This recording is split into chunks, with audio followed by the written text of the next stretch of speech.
Margaret had never been particularly sentimental. Years as a nurse had taught her to keep her emotions in check, to smile when things hurt, and to stand tall even when life tried to knock her down. But when Emily called, voice soft and sweet, saying, "Mom, we miss you. Come stay with us for a while. You shouldn't be alone after your surgery." Margaret felt something tug at the space between her ribs. It wasn't quite pain. It was something warmer. Hope, maybe. The offer came a week after she was discharged from the hospital. Her apartment still smelled like disinfectant and half-used prescriptions. The idea of living in a quiet, polished house, with the laughter of her grandson filling the hallways, sounded like the first real comfort she'd had in years. So she said yes. Emily picked her up on a Wednesday morning. The car ride was filled with cheerful updates. How little Max was now into dinosaurs, how Brian had just started working from home, how the new house had a room just for her. Margaret nodded along, smiling. She noticed Emily had lost weight. Her hair, once wild, was now in a sleek bun, organized, controlled. When they pulled into the driveway, Margaret couldn't help but gasp. The house was beautiful. 2 stories, white siding, a neat front lawn with a swing hanging from the porch. She hadn't expected something so perfect. Max ran out the front door, shouting, "Grandma!" He flung his tiny arms around her waist, and Margaret, for the first time in months, laughed from deep in her chest. Inside, the house was spotless. The walls were pale gray, the floors dark hardwood. A faint scent of lavender hung in the air. Brian came out of his office and greeted her with a firm handshake and a polite, "It's great to have you here, Margaret." He was always like that, courteous but distant. Emily gave her the tour. Living room, kitchen, guest bathroom, Max's room. Then, down a short hallway, Margaret was shown to her room. It was on the ground floor next to the garage. Small but cozy. A twin bed with a floral comforter, a dresser, a window that looked out to the driveway. "We thought it'd be easier for you down here," Emily explained. "No stairs to worry about." Margaret nodded. That made sense. Still, something about the placement felt off. There was a camera mounted in the hallway just outside her door. Margaret looked at it, then back at Emily, who laughed lightly. "Oh, don't worry, it's just for safety. We've had packages stolen before." That night, Margaret lay awake in her new bed, staring at the ceiling. The walls were thinner than she'd thought. She could hear muffled laughter upstairs, the clink of wine glasses, Max's feet thudding down the hall before bedtime. She didn't feel excluded, at least not yet, but she did feel peripheral. Over the next few days, Margaret settled in. She helped Emily in the kitchen, played with Max in the backyard, and kept mostly to herself. Brian was polite but rarely initiated conversation. He spent most of his time in the home office. Emily, meanwhile, was always busy. Calls, errands, emails. Sometimes she'd glance at her mother and smile faintly, but rarely stopped long enough for more than a few pleasantries. One afternoon, as Margaret was folding laundry, she overheard Brian speaking to Emily in the next room. "At least now we don't have to pay a sitter," he said. Emily murmured something inaudible. Margaret paused, the towel in her hand suddenly feeling heavier. That night, during dinner, Emily brought up a list of house expectations. Nothing major, she assured. Just things to help keep everything running smoothly. "Don't use the upstairs bathroom if someone's home. Please let us know if you plan to leave the house. Lights out by 10. Max needs rest." It was phrased kindly, lovingly even. But each line felt like a tiny pin pressing into Margaret's chest. She smiled through it, of course. Thanked them both for letting her stay. But the word stayed with her. Letting. Not inviting, not welcoming. Letting. Like permission, like tolerating. The next morning, Margaret found Max watching TV alone in the living room. She asked if he wanted to go for a walk. He looked at her and said, "Mommy says I'm not supposed to go out with you unless she says it's okay." Margaret froze. She smiled again, always smiling. But something shifted quietly inside her. A very old instinct, a nurse's instinct, the one that kicks in not when something is wrong, but when something is quietly, silently, deliberately off. The days that followed settled into a quiet routine. Margaret did her best not to step on any toes. She made her bed every morning, helped with dishes, picked up after Max when he scattered toys across the living room. But even in the comfort of routine, something had shifted. Rules, like shadows, began creeping into her days. It started with the kitchen. One evening, around 8:30 p.m., Margaret tiptoed in to warm some milk. She liked drinking it before bed. As she reached for the microwave, Emily appeared in the doorway. "Oh," she said lightly, "we try to keep the kitchen off limits after 8. Max's room is above, and the noise can wake him. You understand, right?" Margaret nodded. Of course, it made sense. Sort of. The next morning, she reached for the upstairs fridge to grab an apple. Emily, passing by, gave a smile that didn't quite touch her eyes. "We usually keep the upstairs fridge for our groceries. Yours are downstairs in the basement fridge. Just easier to stay organized that way." Margaret didn't argue. She took the stairs slowly, more from weariness than age. That same day, she realized her bedroom door had no lock. Not that she needed one, but it struck her as odd. All the other rooms had locks. Hers didn't. She asked Emily about it in passing. "Oh, we didn't think you'd need it," Emily said. "We want Max to feel like he can always come talk to you. He loves having access to Grandma." It was framed sweetly, always sweetly. And yet Margaret couldn't shake the feeling that her privacy wasn't just being overlooked. It was being deliberately denied. A few nights later, she stepped outside to sit on the front porch. The air was cool and pleasant. The stars were out. She hadn't been out long when Brian came out, phone in hand, smiling tight. "Emily just wanted to make sure everything's okay. You didn't say you were going out," he said. Margaret blinked. "I just stepped out to get some air." "Of course," he replied. "No problem at all. Just maybe next time, let us know. We're not used to having someone else in the house." There it was again, that word, someone else. Margaret said nothing. She smiled. She always smiled. But inside, something itched.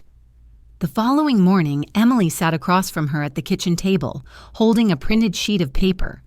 "Hey, I just wanted to go over this with you," she said cheerily.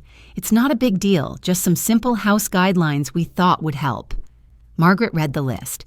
No kitchen use after 8 p.m. No outside visitors without prior notice. All outings must be communicated ahead of time.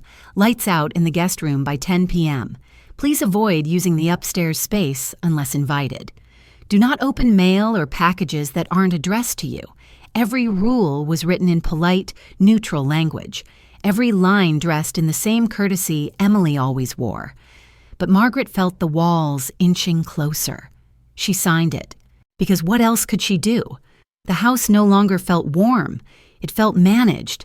She began to keep track, mentally, of every smile that didn't reach the eyes, every gesture that felt more like surveillance than care. She started to wonder if she was being overly sensitive, paranoid even. Then, unexpectedly, hope arrived in the form of a familiar voice. "Mom!" Daniel's voice cut through the house one Friday afternoon. Margaret turned from the sink and saw her son striding through the doorway, suitcase in hand, taller than she remembered, older, his arms wrapped around her tightly. "You look great," he said. "I've missed you." Margaret hugged him back, warmth flooding through her. She didn't realize how badly she needed that hug until it came. Emily swept in a moment later, beaming. "Danny, you should have told us you were coming."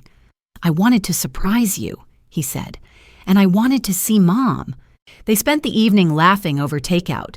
Daniel asking about old family recipes, childhood vacations, telling stories about his job in Chicago. For a moment, Margaret forgot the tension. Emily was cheerful, helpful, affectionate. Brian even poured wine for everyone. At one point, Daniel turned to his mother and said, "I'm glad you're here. I was worried about you living alone all the time." Margaret nodded, eyes misting. "I'm glad too." and for a flicker of a second, she meant it.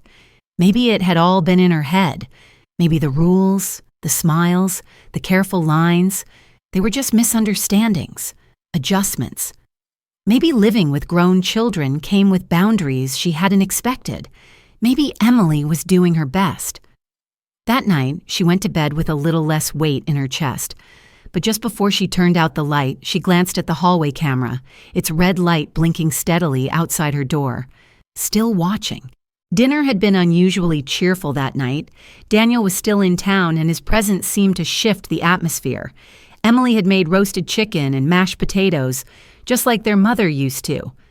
Brian uncorked a bottle of wine, and even Max was allowed to stay up a little later to join in. Margaret sat at the table, watching her 2 children across from her. Daniel was animated, hands waving as he told a story about a canceled flight and a grumpy seatmate. Emily laughed, real laughter, full-throated, and reached over to refill his glass. For a moment, it felt like a family again. Then her phone buzzed. It was in her cardigan pocket. She slipped it out casually, expecting a weather alert or spam, but what she saw froze the breath in her lungs. Leave quietly. Don't trust her. There was no contact name, no number, just the message. Short, direct, cold. Margaret looked up slowly. Daniel was still talking, Brian nodding along. Emily reached for the salt shaker, brushing a strand of hair behind her ear. Everything was exactly as it should be, and that was what made it terrifying. Her fingers tightened around the phone. She forced a smile when Daniel caught her eye. "You okay, Mom?" he asked. "Just tired," she replied, voice steady. "I think I'll head to bed early tonight." Emily gave her a look, slight but not unkind. "Of course. Want me to bring you some tea later?" "No need," Margaret said. "Thanks, though." She stood, her legs stiffer than usual, and walked back to her room. When she closed the door behind her, she locked it, even though she knew the lock was mostly symbolic. Then she sat on the edge of the bed and read the message again. Who sent it? Who was her? Emily? That seemed likely. But why now? And why warn her to leave quietly? Margaret's mind spun. She deleted the message, then emptied the deleted folder. She wasn't tech-savvy, but she knew enough to cover her tracks. The next morning, Daniel had already left for the airport. Emily was unusually quiet, sipping her coffee and scrolling through her phone. Brian had a work call in the living room, headset on, voice low. Max was watching cartoons. Margaret took her tea into her room and closed the door. She pulled out the small file folder she'd hidden in her suitcase. It contained old medical records, her will, a copy of her house sale agreement, the one where she'd liquidated her last real asset to help Emily with the down payment. She read every page again, slowly, carefully. Then she noticed something odd. The deed transfer document had been altered. Her signature looked right, but the notary stamp was blurry. The font was mismatched in places. It was a copy, not the original, and the dates didn't align with her memory. Margaret's hands trembled as she pulled out her phone again. She searched the notary's name. The license had expired 2 years before the document was supposedly signed. It wasn't just a mistake. It was a forgery. She stood up too fast and had to steady herself against the dresser.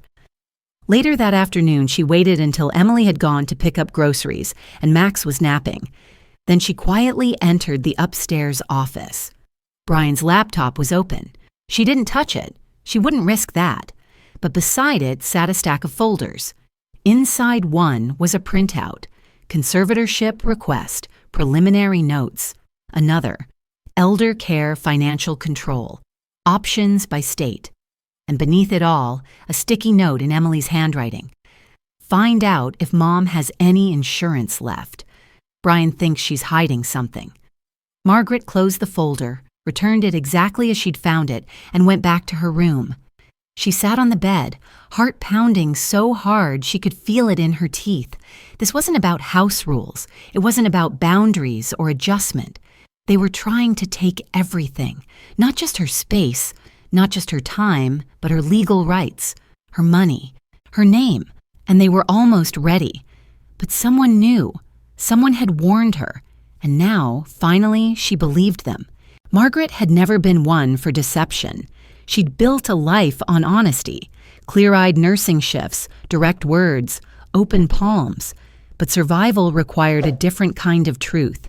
And so, for the first time in her life, she became someone else. It started subtly. She began to forget things, or more accurately, pretend to. She'd misplace her glasses, then find them in the freezer. She'd ask Emily the same question twice in 1 hour. Where's the mail key? What time is Max's pickup? Little things. Harmless things. Emily noticed. Of course she did. By the end of the week, her daughter was bringing her multivitamins in a labeled organizer and speaking slower, softer. Brian watched her more often now, his eyes less guarded, more calculating. Then came the papers. Emily approached her one afternoon while Max was napping. She had a warm smile and a folder tucked under her arm. "Mom," she said gently, "I've been thinking. Just in case anything ever happens, we should have something formalized. A power of attorney. Nothing serious. It just helps us manage things better, you know? In case of emergency." Margaret blinked at her. "What kind of emergency?" "Like, if you forget your medication, or get confused about money stuff. I'd hate for you to be left vulnerable." Margaret nodded slowly. "That's thoughtful, honey." Emily smiled. "So you'll sign it?" "Of course. Just leave it here. I'll look it over." Emily hesitated. "I can walk you through it." "I'd like to read it in private. Just old habit," Margaret said with a small laugh. "You know how we nurses are, always double-checking the fine print." Emily didn't press. She left the folder on Margaret's nightstand. That night, Margaret copied every page with her phone. The document wasn't just for emergencies. It granted Emily total financial control, immediate access.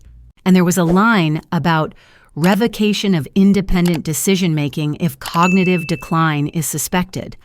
Margaret smiled to herself. They were getting bolder. She began planting her own seeds. In the morning, she'd mumble to herself near the hallway camera.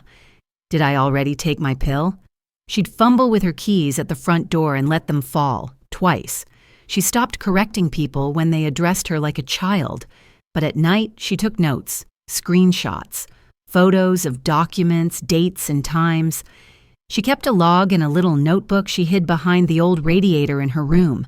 Then came the second twist. She was walking past the side gate one morning, watering the plants, when a voice called out from the next yard. "Margaret!" She turned, startled. A woman was leaning over the fence, sunglasses on, arms crossed, late 50s, familiar eyes. It took her a second, then, "Jillian?" Margaret's voice was barely a whisper. Jillian Carter, her husband's former girlfriend. A woman she hadn't seen since before he died. Jillian gave a tight smile. "I thought that was you." Margaret put down the hose. "What are you doing here?" "I moved in last year, after the divorce." Jillian stepped closer.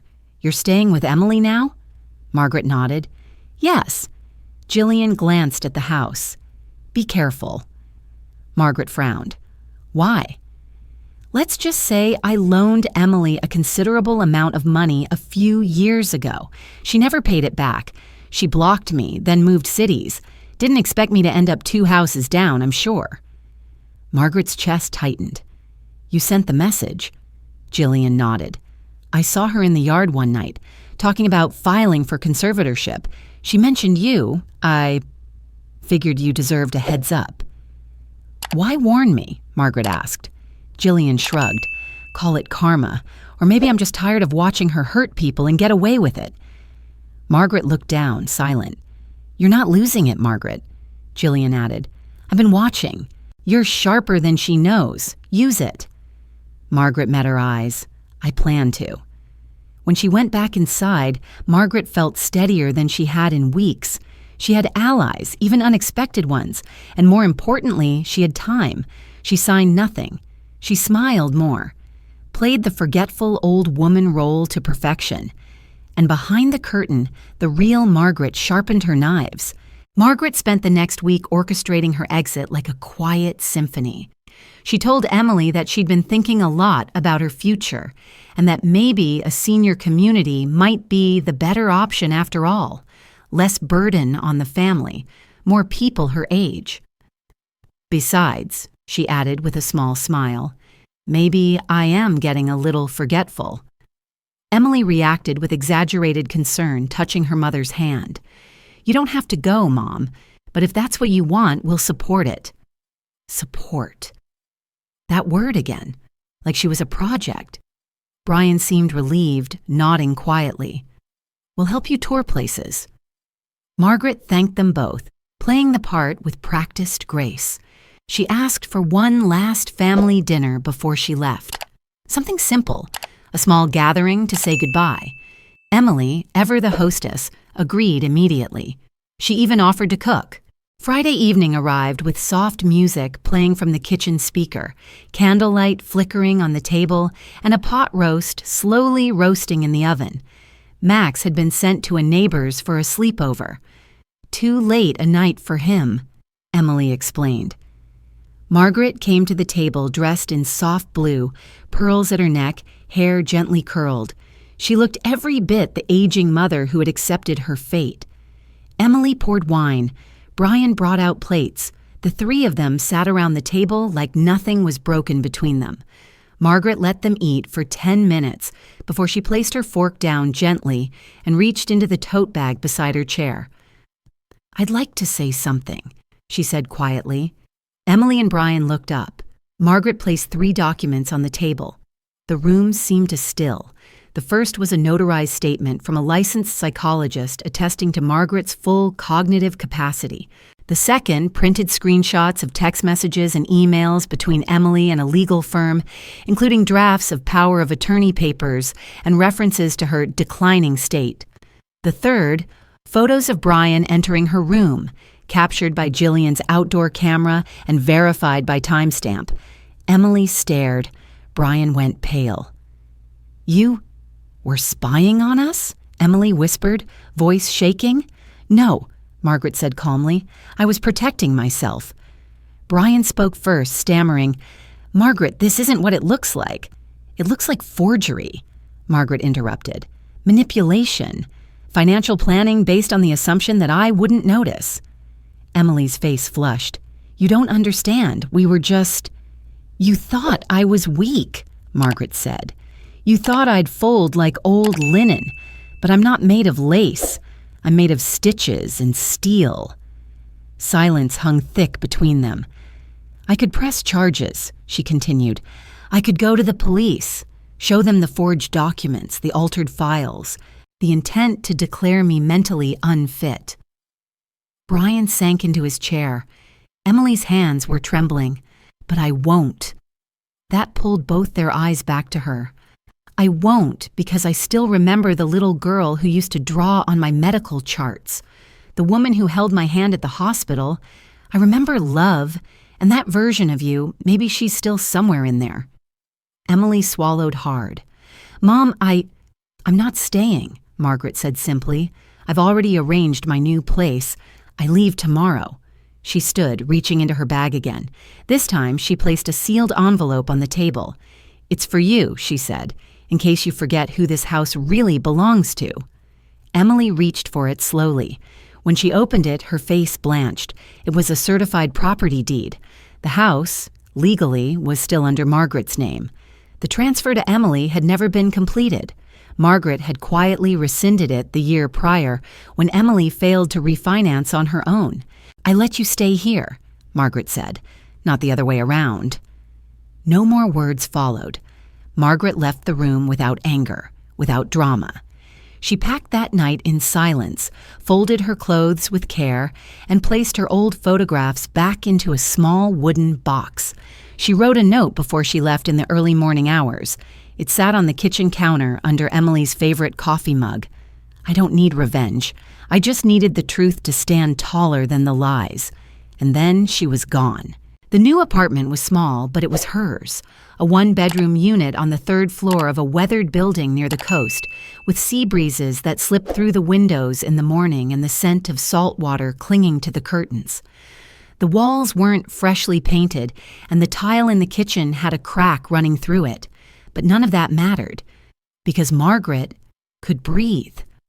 She woke up early now, not out of obligation or routine, but because she wanted to.